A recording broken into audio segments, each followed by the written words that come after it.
Everyone, मी Samruddhi Mhatre. Welcome back to my channel. So finally तुमची board exam जी आहे ती चालू झालेली आहे आणि आजच तुमचा मराठीचा पेपर झालेला आहे. दरवर्षी आपण मराठी पेपरचं ॲनालिसिस करतो. सो आजसुद्धा आपण मराठी पेपरचं ॲनालिसिस करणार आहोत. खूप डिटेलमध्ये मी व्हिडिओ बनवलेला नाही आहे. ज्या क्वेश्चनची आन्सर शॉर्ट होती 1 किंवा 2 मार्क्ससाठी, सो तेच मी इथे सॉल्व्ह केलेलं आहे. जर तुम्हाला पूर्ण 80 मार्क्सच्या पेपरचं सोल्युशन पाहिजे असेल तर त्यासाठी मी एक सेपरेट व्हिडिओ नक्की बनवेल. तो पहिला विभाग जो आहे गद्य विभाग, त्यामध्ये पहिलाच क्वेश्चन होता उत्तराच्या आधारे सूचनेनुसार कृती करा.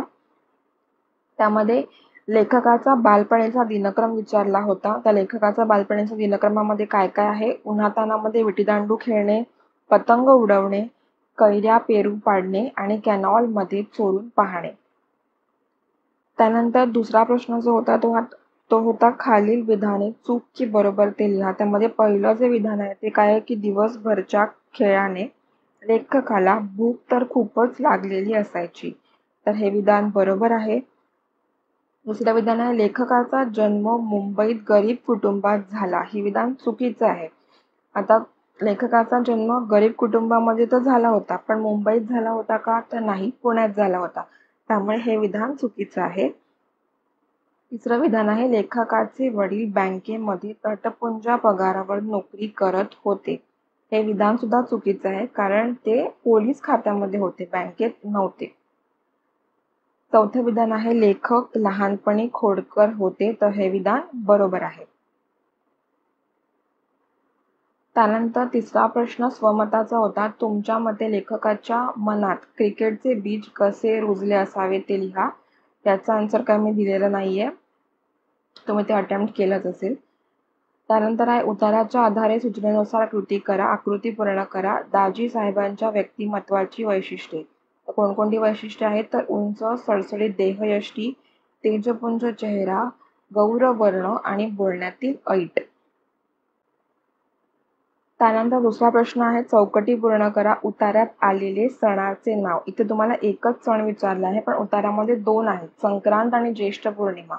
तर त्यापैकी एक लिहिलं तरी चालेल. त्यानंतर रामाला सेतू बंधनासाठी मदत करणारी कोण? तर खार. त्यानंतर स्वमत होतं तपोवनात जाऊन अब्दुलने केलेली समाजसेवा. याविषयी तुमचे विचार लिहा. नेक्स्ट तुमचं अपठित गद्य आहे. उताराच्या आधारे सूचनेनुसार कृती करा, आकृतीबंध पूर्ण करा. निसर्गाने भागवलेल्या मानवी गरजा.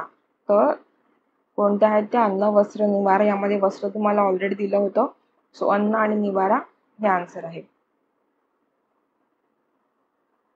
त्यानंतर कारणे लिहा आहे. माणसाची निसर्गाच्या प्रती ऋणी असण्याची भावना कालांतराने कमी होत गेली. कारण 2 कारणं तुम्हाला विचारली होती. इकडे टॉपलाच याची आन्सर्स आहेत. माणसाच्या आशा वाढत गेल्या आणि माणूस सुखाच्या मागे धावत राहिला. त्यामुळे काय झालं? तर माणसाची निसर्गाच्या प्रती ऋणी असण्याची भावना कालांतराने कमी होत गेली. त्यानंतर विभाग 2 पद्य. कवितेच्या आधारे सूचनेनुसार कृती करा, चौकटी पूर्ण करा.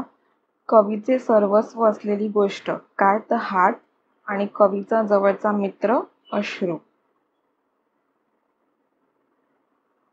त्यानंतर खालील आशयाच्या कवितेतील ओळी शोधून लिहा. पहिलं काय विचारलंय की रोजची भूक भागवण्यासाठी कराव्या लागणाऱ्या कष्टामुळे आयुष्याचे दिवस वाया गेले. हा मीनिंग दिलेला आहे आणि यावरून तुम्हाला पोयमच्या कोणत्या ओळी आहेत त्या लिहायच्या होत्या. तर कोणत्या 2 ओळी आहेत बघा ह्याचा आन्सर. शेकडो वेळा चंद्र आला, तारे फुलले, रात्र धुंद झाली, भाकरीचा चंद्र शोधण्यात जिंदगी बर्बाद झाली. त्यानंतर नेक्स्ट आहे कवीचा प्रयत्नवाद आणि आशावाद. म्हणजे कोणत्या 2 लाईन्समधून तुम्हाला कवीचा प्रयत्नवाद आणि आशावाद दिसून येतो हे लिहायचं होतं. तर त्या लाईन्स कोणत्या आहेत बघा. दुनियेचा विचार हरगडी केला, अगाध जगमय झालो, दुःख पेलावे कसे पुन्हा जगावे कसे याच शाळेत शिकलो. त्यानंतर आहे प्रस्तुत कवितेतील शब्दांचा अर्थ लिहा. डोईवर म्हणजे डोक्यावर, दारिद्र्य म्हणजे गरिबी, हर घडी म्हणजे प्रत्येक वेळी, पोलाद म्हणजे लोखंड. त्यानंतर होतं काव्य सौंदर्य. कवितेत व्यक्त झालेल्या कष्टकऱ्यांच्या जीवनाविषयी तुमच्या भावना लिहा. त्यानंतर खालील 2 कवितांपैकी एका कवितेसंबंधी दिलेल्या मुद्द्याच्या आधारे कृती सोडवा. यामध्ये फक्त कवितेचे कवी किंवा कवयित्री आणि शब्दांचा अर्थ मी तुम्हाला दिलेला आहे. तर योगी सर्वकाळ सुखदाताचे कवी कोण आहेत? संत एकनाथ. आणि औक्षणमध्ये कोण आहे? इंदिरा संत. त्यानंतर शब्दांचा अर्थ बघूया. जीवन म्हणजे आयुष्य, मेघ म्हणजे ढग, निर्मळ म्हणजे स्वच्छ, रसना म्हणजे जीभ, औक्षण म्हणजे ओवाळणी, द्रव्य म्हणजे धन, पैसा, दौलत, यापैकी काही लिहिलं तरी चालेल. कल्लोळ म्हणजे गोंगाट किंवा आवाज, शौर्य म्हणजे पराक्रम. त्यानंतरचा जो विभाग होता तो होता स्थूल वाचनाचा. सो हा सुद्धा इथे मी सॉल्व्ह करून दिलेला नाहीये. डिटेल व्हिडिओमध्ये आपण हे सगळं बघूया. विभाग 4 आहे भाषाभ्यास. व्याकरण घटकावर आधारित कृती. खालील वाक्यांचा प्रकार ओळखा. सुश्रुत, ओळखलंस मला. आता इकडे बघा, सेंटेन्स नंतर काय? क्वेश्चन मार्क आहे, म्हणजे हे काय झालं? प्रश्नार्थी वाक्य. त्यानंतर सकाळची वेळ अभ्यासाला योग्य असते, विधानार्थी वाक्य. नंतर कंसातील सूचनेनुसार वाक्य रूपांतर करा. प्रवासात भरभरून बोलावे, ते आज्ञार्थी वाक्य करायला सांगितलंय. सो ह्याचा आन्सर कसं होईल? प्रवासात भरभरून बोला. बोलावेचं आपण बोला करणार. त्यानंतर केवढी मोठी वसाहत आहे ही, विधानार्थी वाक्य करायचंय. ही वसाहत खूप मोठी आहे. त्यानंतर खालील वाक्प्रचारांचा अर्थ सांगून वाक्यात उपयोग करा. कोणतेही 2 तुम्हाला इथे अटेम्प्ट करायचे होते. मी फक्त अर्थ इथे तुम्हाला दिलेला आहे. वाक्यात रूपांतर तुम्ही केलंच असेल. पहिलं काय? अंगाचा तिळपापड होणे म्हणजे खूप राग येणे किंवा खूप चीड येणे. आर्जव करणे म्हणजे विनंती करणे. गलका करणे म्हणजे गर्दी करणे. इथे गोंगाट किंवा गोंधळ करणे असं लिहिलं असेल तरी चालेल. त्यानंतर भाषिक घटकावर आधारित कृती. शब्द संपत्ती.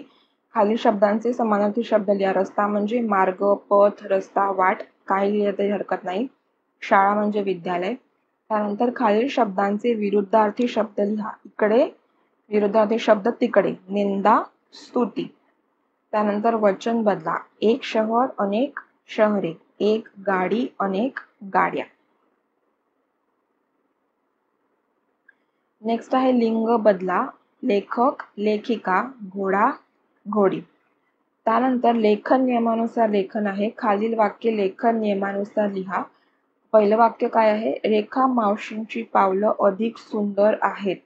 आता इकडे चेंजेस काय होते? तर रेखा मावशीमध्ये जो शी आहे मावशीमधला तो पहिला दिला होता, तर तो दुसरा हवा. आणि सुंदरचा सू जो आहे तो दुसरा दिला होता, तो तिकडे तो पहिला पाहिजे. ठीक आहे. त्यानंतर लिंबाचा रस तर मला अमृतासारखा वाटू लागला. इकडे लिंबाचा मध्ये करेक्शन आहे बघा. लिंबाचा ली पहिला आहे आणि वाटूचा तू जो आहे तो दुसरा होता. त्यानंतर विरामचिन्हे. चौकटीत दिलेल्या विरामचिन्हांची नावे लिहा. पहिला आहे उद्गारवाचक चिन्ह, त्यानंतर प्रश्नचिन्ह आहे, त्यानंतर स्वल्पविराम आणि लास्टला आहे दुहेरी अवतरण चिन्ह. सो यानंतरचा जो विभाग आहे तो उपयोजित लेखनाचा आहे. तो पण मी सॉल्व्ह करून दिलेला नाहीये. सो आय होप तुम्हाला पेपर खूप मस्त गेला. आपण आतापर्यंत जे सॉल्व्ह केलं त्यामध्ये तुम्हाला काही जर डाऊट असेल तर तुम्ही कमेंटमध्ये विचारू शकता. याच पेपरचा डिटेल व्हिडिओ सुद्धा मी लवकरच अपलोड करेल. So bye bye, take care and all the best for your next paper.